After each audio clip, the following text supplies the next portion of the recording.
குடும்பத்தில் நீங்கள் வாழுகிற வாழ்க்கை என்பது தவம். வாழ்ந்து முடித்தவர்களுக்கு வேண்டுமானால் இந்த வாழ்க்கை வரமாக இருக்கலாம். வாழ்ந்து கொண்டிருப்பவர்களுக்கு வாழ்க்கை என்பது தவம். ஒவ்வொரு நாளும் தவம். காரணம், நீங்கள் ஒரு 7 விஷயத்தை உங்கள் குழந்தைகளுக்கு மறக்காமல் சொல்லி வையுங்கள். 7 விஷயத்தை செய்து பாருங்கள். உங்கள் குழந்தையுடைய வாழ்க்கையை மாறிப்போகும். வருடத்திற்கு ஒரு முறை உங்கள் குழந்தைகளை அநாதை இல்லங்களுக்கும் முதியோர் இல்லங்களுக்கும் அழைத்து சென்று வாருங்கள். 6 மாதத்திற்கு ஒரு முறை அருகில் இருக்கிற மருத்துவமனைக்கு அழைத்து சென்று வாருங்கள். 3 மாதத்திற்கு ஒரு முறை அருகில் எங்கேயாவது கொஞ்சம் தூரம் பயணம் சென்று வாருங்கள் குடும்பத்தோடு. 2 மாதத்திற்கு ஒரு முறை உங்கள் குழந்தை படிக்கிறானோ இல்லையோ ஒரு நல்ல புத்தகத்தை வாங்கி வீட்டிலே சேமித்து வையுங்கள். மாதத்திற்கு ஒரு முறை உங்கள் குழந்தைகளை யாருடன் பேச விடாமல் காலை 6 மணி முதல் மாலை 6 மணி வரை மௌன விரதம் இருக்க சொல்லுங்கள்.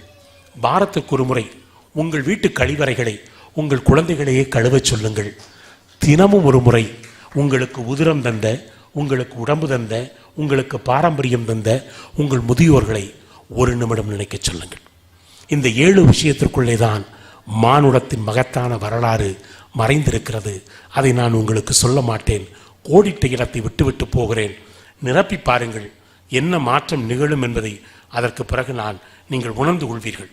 காரணம், 10 வயதில் எல்லோரும் அறியாமையோடு இருப்போம், தவறில்லை.